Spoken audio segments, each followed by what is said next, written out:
Sud Radio, l'œil de l'expert. Nous sommes en pleine consultation, pour tout vous dire, ce matin.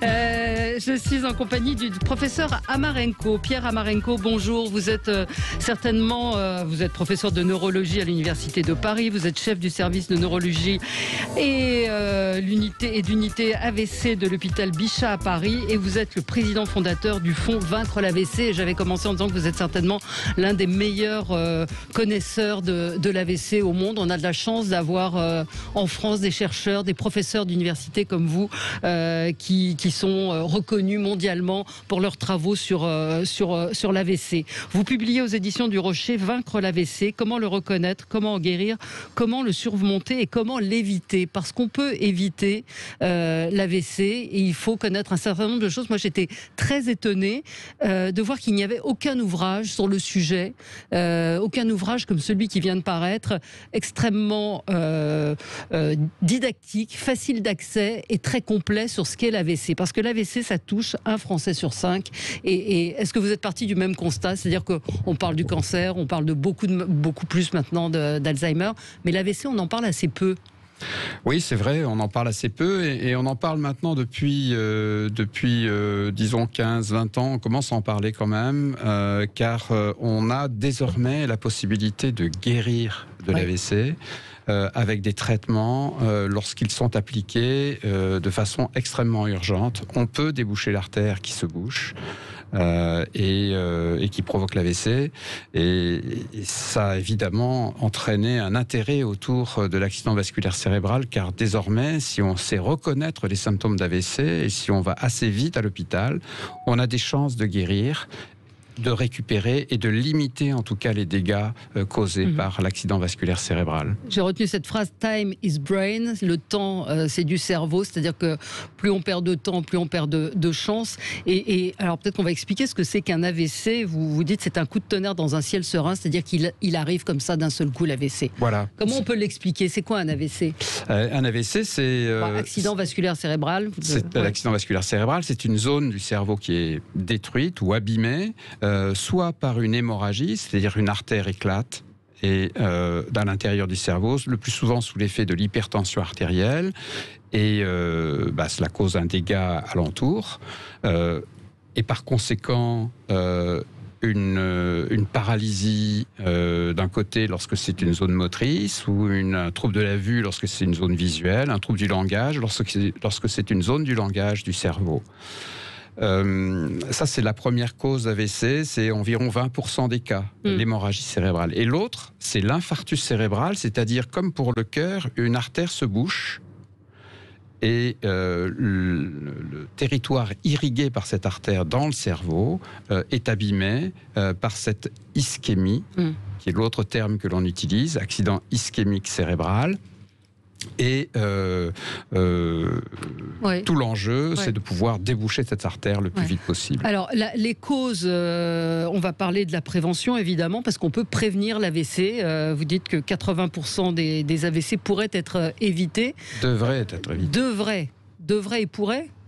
Pourrait et devrait. Ouais. Donc les causes de l'AVC, c'est quoi? Alors les causes de l'AVC, contrairement à l'infarctus du myocarde, qui est univoquement lié à la maladie athéroscléreuse des artères coronaires, c'est-à-dire des plaques de graisse à l'intérieur des artères. Eh bien là, dans l'AVC, il y a aussi cette possibilité de plaques de graisse à l'intérieur des artères, souvent dans le cou, au niveau de la carotide ou à l'intérieur du crâne. C'est environ 40% des AVC. Il y a 20% des AVC qui sont liés à un caillot formé dans le cœur à cause d'une arythmie cardiaque, le plus souvent, ou une maladie des valves cardiaques. Le cœur qui ne bat pas irrégulièrement. Voilà. L'irrégularité, forme de battement cardiaque, fait un ralentissement du flux de sang dans le cœur, et comme quand vous faites de la sauce hollandaise, vous ne tournez pas dans la casserole, ça caillote tout de suite. Là, c'est pareil. Et ce type d'AVC peut être évité par les anticoagulants. Ça, c'est la deuxième cause d'AVC. Et la troisième grande cause, parce qu'il y en a plus de 100, la troisième grande cause, c'est ce qu'on appelle la maladie des petites artères intracrâniennes, qui se forment de façon très chronique, très lentement, par l'hypertension artérielle, qui épaissit les petites artères intracrâniennes, qui à un moment donné soit peuvent soit éclater sous l'effet de l'hypertension, soit se boucher, Ouais. parce qu'il y a cet épaississement, il y a un caillot qui se forme à ce moment-là. Vous dites dans l'introduction, l'AVC est certainement l'une des maladies les plus graves qui existent. Mais Ouais. on n'en meurt pas, en général. Alors, on en meurt beaucoup moins que de l'infarctus du myocarde. Ouais. C'est la caractéristique de l'AVC, c'est que ça donne plus souvent un handicap fonctionnel que ça ne tue.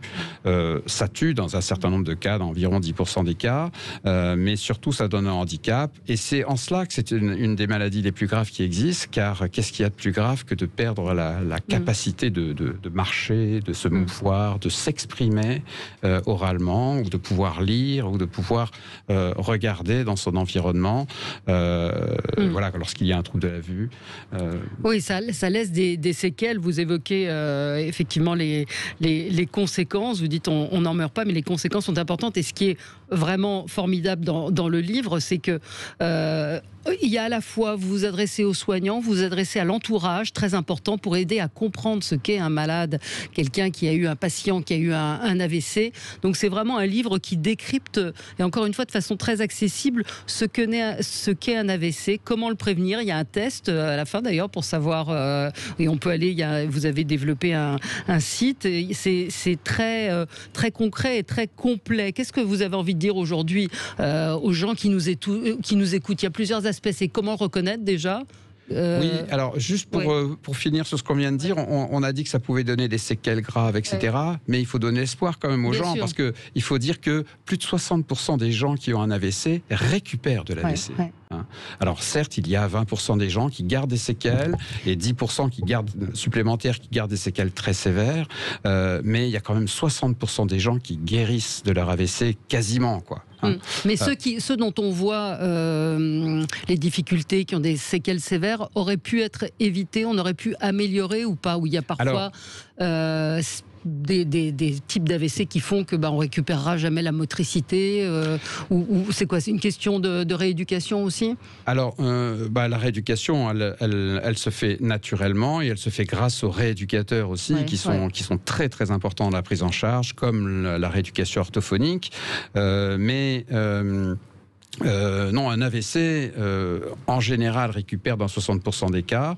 Pour améliorer cette chance de récupération, la seule chose, c'est de pouvoir arriver le plus tôt possible à l'hôpital et pouvoir aller dans une unité neurovasculaire, une unité d'AVC. Ouais, mais quand on est isolé, ce que dit un de nos auditeurs, le problème, c'est que quand on habite loin, c'est compliqué. Quand on habite loin, c'est un peu plus compliqué. Cela dit, quand on appelle le 15, on se débrouille toujours pour vous amener le plus vite possible à l'hôpital. Et s'il le faut, dans des coins reculés, ça peut être l'hélicoptère ou bien encore la télémédecine qui nous permet de pouvoir, à distance, une unité d'AVC avec un hôpital de campagne, par exemple, qui possède un scanner. Vous faites le scanner sur place. En télémédecine, on examine le malade, on discute avec le médecin qui est à côté de lui, et on peut lui conseiller de faire le traitement thrombolytique, c'est-à-dire ce médicament qui débouche l'artère, le caillot. Voilà, les caillots, qui dissout les caillots, qui débouche l'artère et dissout le caillot. Ça, c'est une avancée quand même, la télémédecine. Ça permet de désenclaver, ça permet d'améliorer l'accès aux soins. Donc il faut rassurer un petit peu, c'est ça. Autre question, qu'est-ce qu'on fait quand, des années plus tard, qu'est-ce qu'on peut faire quand l'AVC est... Il y a toujours des choses à faire, parce que le problème des années plus tard, c'est que souvent les gens ont tendance à s'isoler lorsqu'ils ont des séquelles importantes. Quand ils n'ont pas de séquelles, ils reprennent leur vie et normalement, le plus normalement possible. Lorsqu'ils ont des séquelles, des années plus tard, il ne faut pas hésiter à consulter son neurologue traitant, car il y a toujours des choses à faire pour améliorer la raideur qu'on peut avoir après une hémiplégie, pour améliorer la marche. Simplement la prescription de chaussures sur mesure. Chaussures adaptées. Peut permettre de vraiment améliorer considérablement la marche. Donc tout cela, il faut le prendre en charge. Également, tout ce qui concerne le handicap invisible, invisible par l'entourage, mais visible par le médecin, et qui va vous conseiller une prise en charge. La dépression aussi doit être traitée, et cela améliore beaucoup les patients. Les troubles de l'humeur, il y a beaucoup de choses qu'il faut... C'est des choses dont on parle assez peu. On voit toujours le côté d'un bras qui ne bouge pas, ou de quelqu'un qui a du mal à se mouvoir. L'AVC, c'est beaucoup plus vaste dans ses conséquences, et avec des effets qu'on peut atténuer. Qu'on peut atténuer, prendre en charge. Il y a des problèmes de caractère parfois. Voilà, il y a des frustrations. Vous savez, après un AVC, la personne qui en est atteinte, elle doit retrouver l'estime d'elle-même. Elle doit pouvoir retrouver sa place dans la famille, dans la société. Et le plus souvent, c'est possible. Parfois, c'est compliqué. Et là, il faut aider. Et ces frustrations peuvent générer, si vous voulez, même des conflits familiaux, etc. Et il faut pouvoir prendre en charge ces choses-là. Il y a des moyens de le faire. Il faut consulter. D'accord. Une idée reçue, c'est que ça ne touche que les personnes âgées. Oui. Et ça, c'est important de le dire. Et vous évoquez, alors moi, ça m'a beaucoup étonné, l'impact du tabac. Évidemment, ça, c'est pas étonnant, mais du cannabis, en particulier chez les jeunes. Il n'y a pas que les personnes âgées qui ont des AVC. Non, il y a 30 000 AVC. On estime qu'il y a 30 000 AVC en France chez des gens de moins de 55 ans. Donc 30 000, c'est énorme. Et oui, en effet, le tabac chez les femmes jeunes est un problème épidémique actuellement. Hein. C'est majeur. Le cannabis, c'est évidemment quelque chose qui est très mauvais pour le cerveau. On se rend compte pour nos adolescents qui sont complètement stone, voilà, quand ils fument, malheureusement. Mais le cannabis, oui, c'est mauvais pour les artères cérébrales. Et nous, chez les gens de moins de 55 ans ou moins de 60 ans, on dose systématiquement le cannabis dans les urines quand le patient arrive avec un AVC. Et dans la majorité des cas, c'est positif au cannabis. C'est souvent positif. Ouais, c'est souvent positif.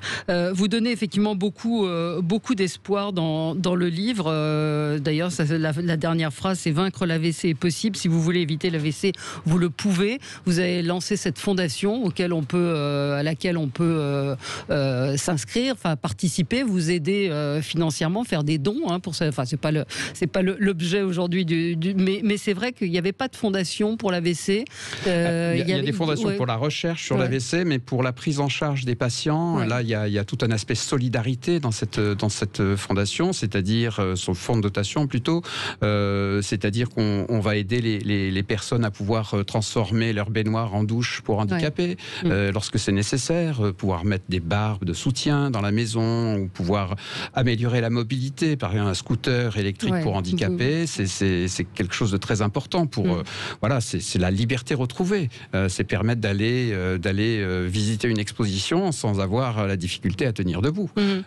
Donc tous ces aspects-là sont très importants pour la vie de la personne handicapée. Et puis aussi, il y a un aspect très important dans ce fonds, c'est la détection des patients à risque.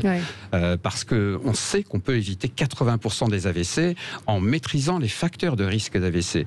Et pour cela, donc, on a développé un questionnaire sur le site vaincrelavc.org que j'invite tout le monde à remplir, car cela permet de savoir si l'on est à risque et on reçoit un compte-rendu détaillé, personnalisé de ce questionnaire avec des conseils pour éviter l'AVC.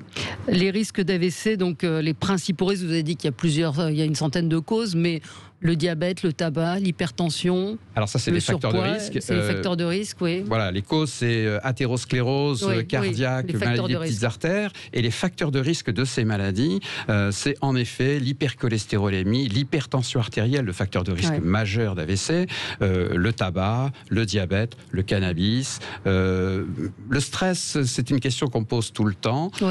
Disons que c'est un facteur favorisant, mais ce n'est pas un facteur de risque. Hein. Il y a l'inflammation aussi qui est un facteur très important de risque d'AVC maintenant. Et puis il y a le surpoids, l'obésité. La part attribuable est de 25%. La part attribuable dans les facteurs de risque d'AVC, c'est 25% pour le surpoids. Il y a des questions autour du vaccin. On a un auditeur qui nous dit qu'il y a eu plus d'AVC depuis qu'on a vacciné. Est-ce que vous avez pu observer ça ? Pardon de le dire comme ça, non, mais dites-le, c'est faux. Voilà. C'est faux. Il y a certains cas rares de thrombose veineuse cérébrale que l'on a pu voir après une vaccination, mais c'est exceptionnel. Non, le vaccin est tout à fait sûr et ne provoque pas d'AVC. Nous n'avons pas vu d'augmentation du risque. Dans un très grand hôpital parisien, vous êtes encore une fois, je vous respecte, je le redis, l'un des plus grands spécialistes de l'AVC. Vous n'avez pas observé d'effet AVC Nous n'avons pas observé suite au vaccin. d'augmentation d'AVC à la suite D'un vaccin. de la vaccination, qui est très sûre, et j'invite tout le monde à se faire vacciner. C'est très important. Le risque du vaccin est infinitésimal. Ouais. Quand on monte dans un avion ou dans un train, on prend un risque, mais on le fait quand même parce qu'on a besoin de se déplacer. C'est exactement pareil pour le vaccin. Je ne comprends pas cette polémique. Oui. Vaincre l'AVC, alors il y a Brigitte, une fidèle auditrice qui a mis sur le Facebook l'AVC en détail, vaincre l'AVC, le lien vaincre.avc.org. Merci Brigitte, pour aller voir pour aller vous tester justement, et puis le livre qui est indispensable vraiment, qu'il faudrait que chacun d'entre nous ait chez soi. Je le rappelle, vous êtes quelqu'un d'extrêmement pédagogue, donc les choses sont simples, bien expliquées, et on n'est pas obligé de le lire de A à Z, mais d'aller piocher selon qu'on est concerné. Si on veut savoir comment prévenir l'AVC, si on a été victime d'un AVC, comment changer les choses, améliorer son quotidien, et puis pour ceux qui sont autour et qui ne comprennent pas parfois celui qui a été victime d'un accident vasculaire cérébral. C'est paru aux éditions du Rocher. Professeur Per Amarenko, merci d'avoir été avec nous ce matin sur Sud Radio.